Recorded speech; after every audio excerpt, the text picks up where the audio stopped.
May the peace of the Lord be with you all. Today's Gospel Reflection, August 27th, 2025, Wednesday. You recall, brothers and sisters, our toil and drudgery, working night and day in order not to burden any of you. We proclaim to you the gospel of God.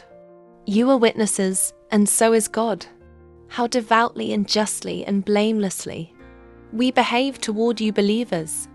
As you know, we treated each one of you as a father treats his children, exhorting and encouraging you and insisting that you walk in a manner worthy of the God who calls you into his kingdom and glory.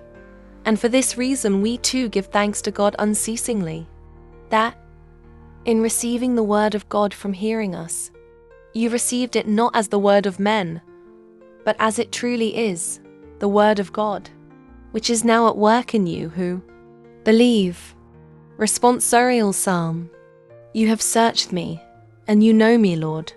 Where can I go from your spirit? From your presence, where can I flee? If I go up to the heavens, you are there.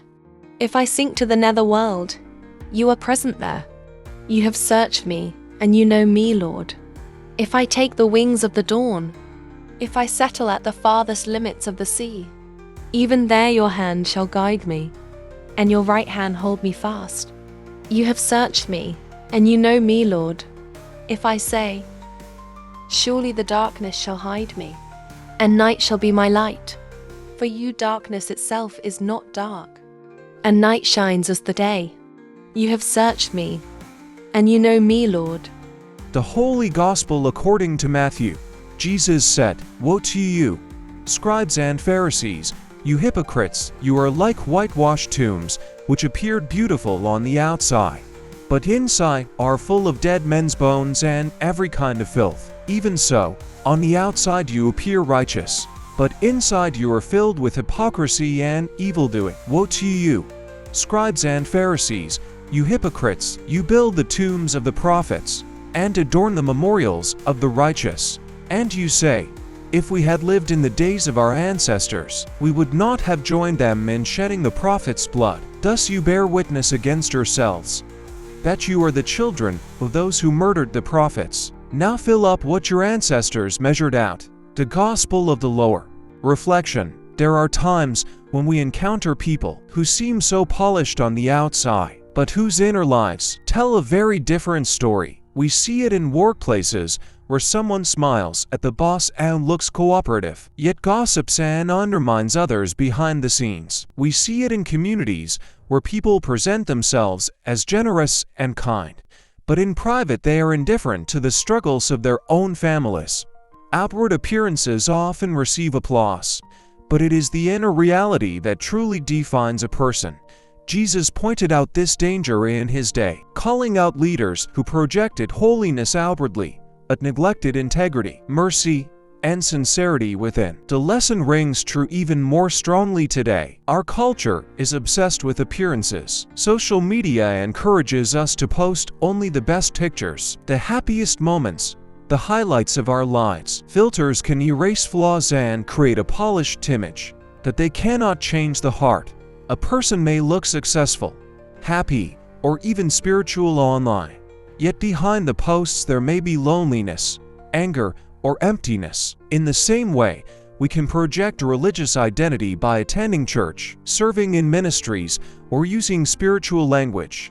But if our hearts harbor bitterness, pride, or hypocrisy, we are no different from a beautiful building with crumbling foundations. Eventually, the inside will reveal itself. It is not wrong to care for appearances.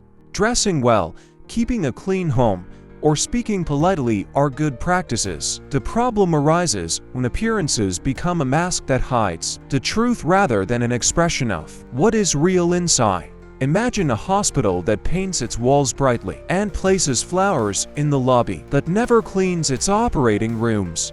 The outside would impress visitors, but patients would not survive long. Likewise, when we care more about looking righteous than being righteous, we become dangerous not only to ourselves, but to others who look up to us. Modern examples abound. A leader may speak about honesty, but cheat on taxes. A student may appear respectful in class, but bully classmates online. A parent may tell children to pray but live with unforgiveness toward relatives. These contradictions confuse those around us, especially the younger generation, who notice the gap between words and actions. The call of Christ is not for outward show but for inner renewal. Real faith is not performance, it is transformation. So how do we move from appearance to authenticity? First, by allowing God to work in the hidden places of our lives. This means being honest about our struggles like anger, pride, jealousy, greed, and seeking His help to change them. Second, by aligning our private lives with our public actions. Integrity means being the same person when no one is watching as when everyone is watching. Third, by valuing substance over image. Instead of worrying about how many likes a post receives, we can focus on whether our words bring encouragement and truth. Instead of seeking recognition for acts of service, we can find joy in knowing that God sees even the smallest deed done in love. True beauty flows from the inside out. A kind heart shines brighter than designer clothes. A forgiving spirit is more attractive than a flawless face. A life of integrity brings more peace than 1,000 compliments. When the inside is clean, the outside naturally reflects it. When the heart is right, the actions that follow will be genuine and life-giving. The challenge for each of us is to live authentically.